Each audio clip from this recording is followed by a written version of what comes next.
함께 보실 말씀은 시편입니다. 시편 91편입니다. 구약성경 870쪽에 있습니다. 시편 91편.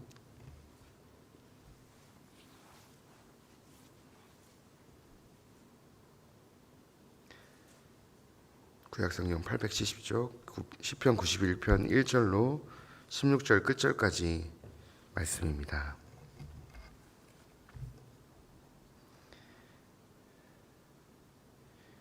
네, 다 찾으셨으면 한 절씩 오늘 말씀 교독하도록 하겠습니다. 91편 시편 91편 1절로 16절 말씀.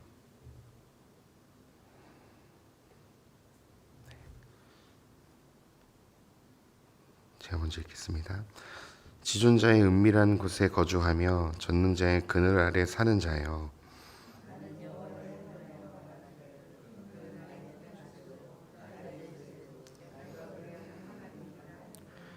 이는 그가 너를 새 사냥꾼의 올무에서와 심한 전염병에서 건지실 것이미로다.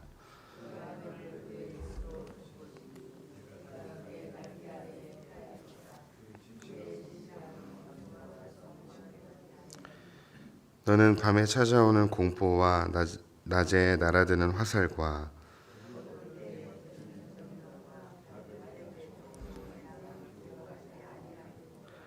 천명이 내 왼쪽에서 만명이 내 오른쪽에서 엎드러지나 이 재앙이 내게 가까이 하지 못하리로다.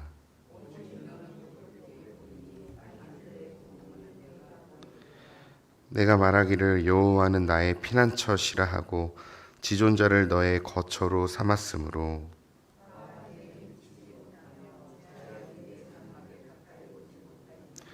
그가 너를 위하여 그의 천사들을 명령하사 내 모든 길에서 너를 지키게 하심이라.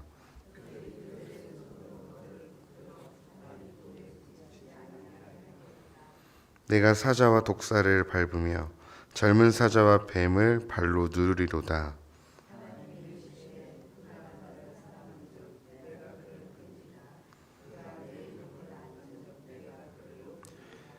그가 내게 간구하리니 내가 그에게 응답하리라. 그들이 환난 당할 때에 내가 그와 함께하여 그를 건지고 영화롭게 하리라. 내가 그를 장수하게 함으로 그를 만족하게 하며 나의 구원을 그에게 보이리라 하시도다. 아멘. 네, 오늘 또 비가 추적추적 내리는 이 월요일 새벽, 또 한 주를 또 기도로 시작하시는 우리 성도님들에게 한 주도 주님의 신실한 은혜와 평강이 성도님들의 삶을 인도하시고 지키시기를 소망합니다. 네, 오늘 이제 기나긴 예레미야 말씀을 이제 좀 정리를 했고요. 네, 이제 다시 오늘부터는 시편 말씀으로 함께 이 시간에 말씀을 나눠보고자 합니다. 오늘 특별히 시편 91편은요, 누가 쓰여진지 정확히 나오지 않아요. 보통 이제 시편을 보면은 뭐 누구의 시, 모세의 시, 다윗의 시 이렇게 나오는데, 오늘 시편 91편 성경을 보면 제목이 없어요. 누가 쓴지는 알 수는 없습니다. 그런데 이 91편의 시는요, 하나님의 응답을 향한 확신하는 신뢰 시입니다. 그래서 오늘 이 시편 말씀은 크게 두 부분으로 나눌 수 있는데요. 1절과 13절로 나눌 수 있고, 그리고 나머지 후반부 14절로 16절을 나눌 수 있습니다. 그래서 전반부 1절로 13절은요, 이제 이 시편 기자가 여호와 하나님을 향한 그 신뢰, 강력한 신뢰를 표현하고, 후반부는 이제 자신의 기도를 응답하신 하나님의 응답 형태로 나와 있습니다. 그래서 시는 주로 된 내용이 이제 은유적인 언어로 표현되었고, 역사적 상황에 대한 구체적인 정보가 없기 때문에 그 시인의 정황에 대한 다양한 추측이 제기됩니다. 지금 시인이 뭐 전쟁터에 있는지, 아니면 어디 쫓기는 중인지, 아니면 사람들과의 관계에서 어려움을 겪는지 정확히는 알 수가 없지만 이제 추측이 되어져 있는데, 다수 학자들은 이 91편을요, 이 시를 적의 위협에 직면한 왕에게 용기를 북돋아 주고 승리를 확신하게 하는 어떤 예배 의식과 연결하고도 합니다. 그러나 이제 이게 뭐 누구에게 쫓기고 또 전쟁을 앞둔 장군과 왕에게 위로하는 말일 수 있지만 이 본문에서 정확히 얘기하지 않기 때문에 이제 이 정황상 이제 저희가 추측을 할 수 있지만 이 본문 말씀에 정확히 누구에게 고백한지는 알 수 없으나 오늘 이 말씀을 또 저희 삶에 좀 잘 적용해서 이 말씀을 오늘 붙들고 하루를 시작하셨으면 좋겠습니다. 오늘 말씀 1절부터 이 시인은 뭔가 확신에 차이는 것 같아요. 1절에 보니까 지존자의 은밀한 곳에 거주하며 전능자의 그늘 아래 사는 자요. 여호와 하나님께서 1절부터 어떤 분인지 얘기하죠. 여호와 하나님은 지존자의 은밀한 곳에 거주하시고 전능자 그늘 아래 계시는 분이다. 이 지존자, 유일한 하나님이란 그 어떤 신들보다 가장 뛰어나다라는 이 지존자라는 표현을 하고 있습니다.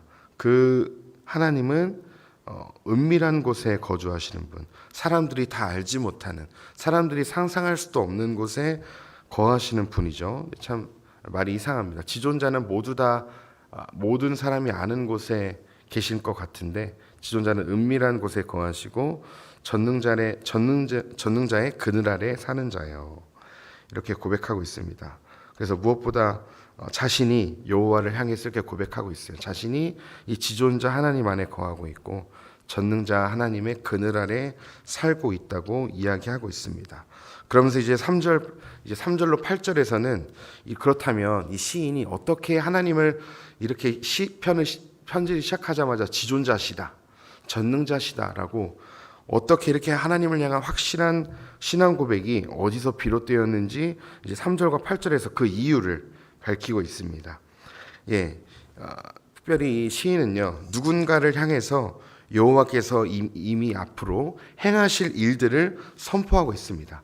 그러니까 이거를 이미 경험했다기보다 경험했을 수도 있지만 앞으로 하나님께서 나에게 무엇을 이루어 주실지, 내 삶 가운데 어떤 놀라운 일들을 행하실지, 나를 어떻게 보호해 주실지를 이제 3절과 8절로 이야기하고 있습니다.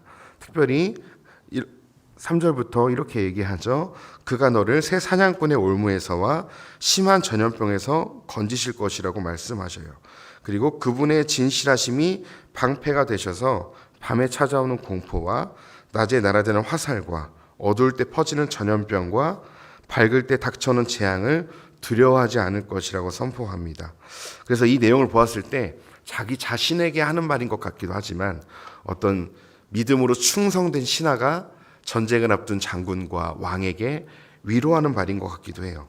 이 말을 고백하는 자가 전쟁에 나가는 장군에게 하나님께서 보호하시고 하나님께 전쟁은 속했으니 하나님께서 당신들을 지키실 것이다 라고 선포하며 위로하는 것 같아요. 당신들이 수많은 화살과 수많은 창과 또 수많은 전쟁의 고통과 전염병 속에서, 그리고 7절에 나오는 것처럼 1000명이 왼쪽에서 10,000명이 오른쪽에서 엎드려지나 이 1000명과 10,000명이 당신들을 애워쌀 것이지만 하나님께서 그 재앙과 같은 전쟁 속에서 그들이 가까이 하지 못하게 하시고 악인들을 보응하실 것이다라고 시인은 위로하고 있는 것 같습니다. 뿐만 아닙니다. 하나님께서 천사를 보내셔서 전쟁터에서 뿐만 아니라 내 모든 그들이 위험에 처한 그곳뿐만 아니라 내 모든 길에서 너를 지키실 것이라고 말하죠. 하나님께서 보내신 그 천사들이 너가 어디를 가든지 붙들 것이고 발이 돌에 부딪히지 않게 할 거라고 위로합니다. 이 말씀을 어디서 보신 것 같지 않나요? 네. 이 천사들이 널 받들 것이다. 이 말씀은 이제 사단이 마태복음 4장에서 예수님을 이제 속이려고 너가 여기서 떨어지면 하나님께서 너의 손을 받쳐줄 거다라고 속이죠. 근데 왜 그 말씀이 정확하지 않았냐면 원래 이 91편 말씀을 사탄도 인용한 거예요. 예수님이 신의 광야에서 시험 받으실 때 이 말씀을 인용했거든요.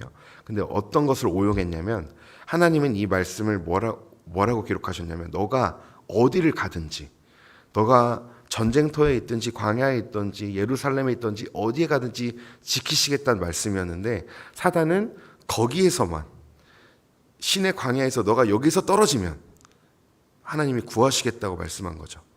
하나님 말씀대로 사단은 예수님께 말한 게 아니라 자기가 예수님께 속이고 싶은 말씀으로 바꿔서 이야기한 거죠. 내가 여기서 떨어지면 하나님이 너를 천사를 보내셔서 발이 돌에 부딪히지 않게 할 거다. 근데 하나님 본래 주신 91편 말씀은, 이 시인을 통해서 주신 말씀을 내가 어디를 가든지 천사들을 명하셔서 너를 지키고 발이 부딪히지 않도록 하고, 13절에는 결국 사자와 독사를 밟을 것이고 젊은 사자와 뱀을 발로 누를 것이다.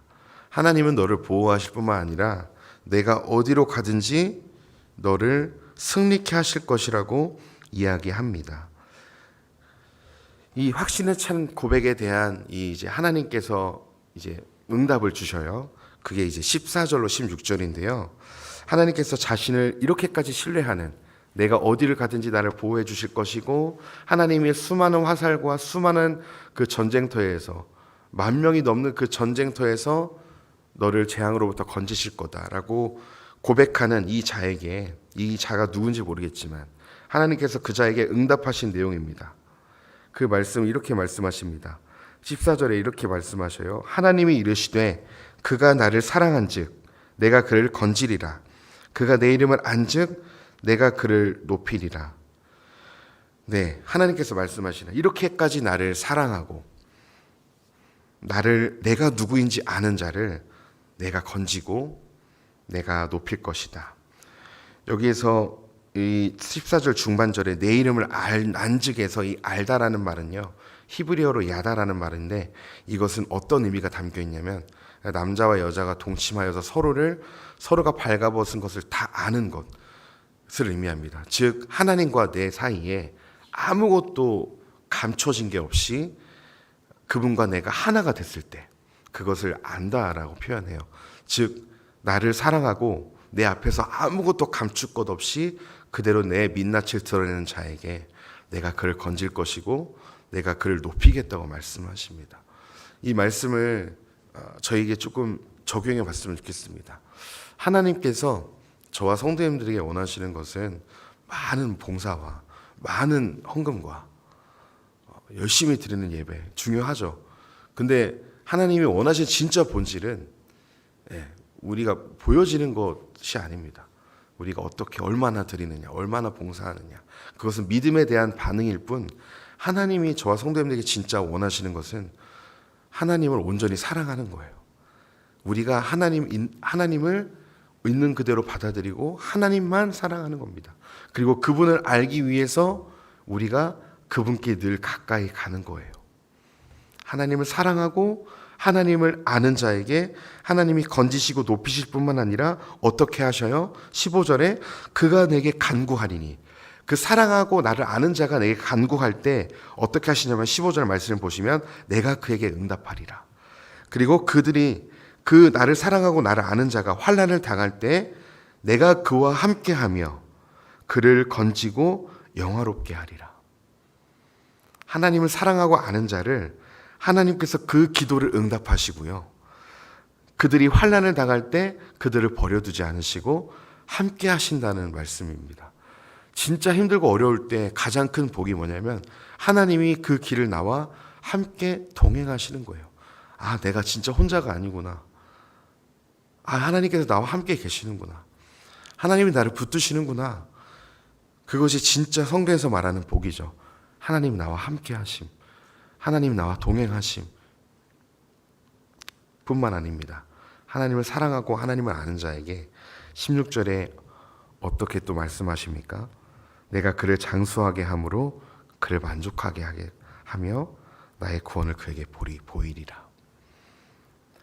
단순히 오래 장수, 길게 사는 걸로 만족한다는 것이 아니고요, 길게 살든 짧게 살든, 특별히 여기 말씀은 길게 장수함으로 병치레하면서 또 계속해서 어려움을 겪으면서 그런 힘든 삶이 아니라 하나님께서 함께 하심으로 장수할 것인데, 그 장수한 인생 가운데 힘들 때이든 형통할 때이든 하나님께서 만족하게 하신다는 거죠. 형통케 하신다는 겁니다. 너희가 앉았을 때든지 일어났을 때든지 고난의 터널을 걸을 때든지 너희가 형통의 길을 걸을 때든지 하나님께서 그 안에서 함께 하시고 그 기도에 응답하시면서 참된 만족을 얻는 삶을 하나님께서 자기를 사랑하고 아는 자에게 주시겠다고 말씀하십니다. 저는 이 기도의 응답이 성도님들에게 있으셨으면 좋겠습니다. 성도님들이 하나님을 온전히 사랑하고 늘 하나님과 가까이 동행하셔서 이 복을 누리셨으면 좋겠어요. 내 힘으로 이 일을 해결할 수 없을 때 하나님이 나를 건지시고 높이시는 것을 경험하시길 축복합니다. 그리고 성도님들께서 내 힘으로 내 능력으로 또한 나의 고난으로 인해서 내가 하나님 앞에 부르짖는 것 외에는 할 수 없을 때 하나님께서 성도님들의 기도에 응답하시기를 간절히 저는 소망합니다. 그리고 환난 중에 계시다면 하나님이 함께 하심을 경험하시기를 축복해요. 하나님이 나를 버리지 않으셨음을, 여전히 나를 붙들고 계심을, 하나님 나와 동행하고 계시는 것을 깨닫으시기를 간절히 소망합니다. 그래서 결국에 성도님들 삶 가운데 하나님께서 성도님들 삶 가운데 참된 만족을 주시기를 간절히 소망합니다. 말씀을 좀 정리하겠습니다. 우리의 인생의 형통은 내가 많이 가진 것으로, 내가 많이 이룬 것으로, 내가 많이 경험한 것으로 내 삶을 그것들이, 이 땅의 것들이 나를 결코 나의 삶을 보호해 줄 수도 없고요. 그것들은 있다가도 없어지는 것들이기 때문에, 이 땅의 모든 것들은 언젠가 사라지는 것들이기 때문에 나를 끝까지 보호해 줄 수 없습니다. 우리를 끝까지 보호해 주시고 인도해 주시고 우리를 지키시는 분은 여호와 하나님밖에 없습니다. 하나님 외에 우리에게 다른 소망이 없는 것입니다. 그렇기 때문에 오늘 하루도 하나님 의지하시면서 이 한 주를 시작하셨으면 좋겠습니다. 하나님께 소망을 두시고 하나님을 더 알길 소망하시면서 하나님을 더 사랑하셔서 하나님이 주시는 이 복들을, 이 땅에서 누리는 복들을 충만히 누리시기를 간절히 소망합니다. 기도하겠습니다. 하나님, 오늘 이 시편의 기자의 고백처럼 하나님, 내 삶 가운데도 하나님께서 젖는 자가 되시고 또 우리의 피난처가 되시며 우리가 의뢰할 수 있는 요새 되신 그 하나님을 우리의 삶 가운데도 고백할 수 있도록 주님 우리에게 믿음을 더해 주시옵소서. 성도님들이 차마 하나님의 이름을 부를 수도 없는 상황 가운데서도 하나님께 무릎 꿇고 하나님께 맡기러 이 자리에 나왔습니다.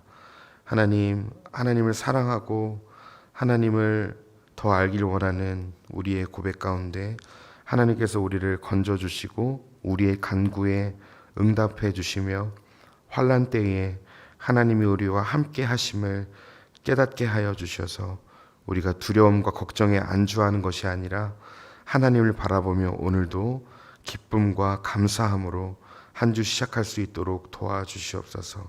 특별히 하나님 안에 거하고 하나님을 사랑하는 자에게 참된 만족을 주신다고 말씀하셨사오니 하나님, 우리가 삶 가운데서 세상의 그 무엇을 취함으로 인해서가 아니라 하나님으로 인해서 만족하는 신앙 되게 해주시고 그 하나님 안에서 만족함을 누림으로 우리의 삶 가운데 참된 기쁨과 감사와 평안이 넘쳐날 수 있도록 인도하여 주시옵소서. 오늘도 위험과 하나님 어두움 속에서 성도님들을 지켜 보호해 주시고 하나님 발끝에 조금도 상하지 않도록 주의 천사를 통해서 지켜 보호해 주시옵소서. 주님께 모든 찬양과 경배 올려드리며 예수님의 이름으로 기도했습니다. 아멘.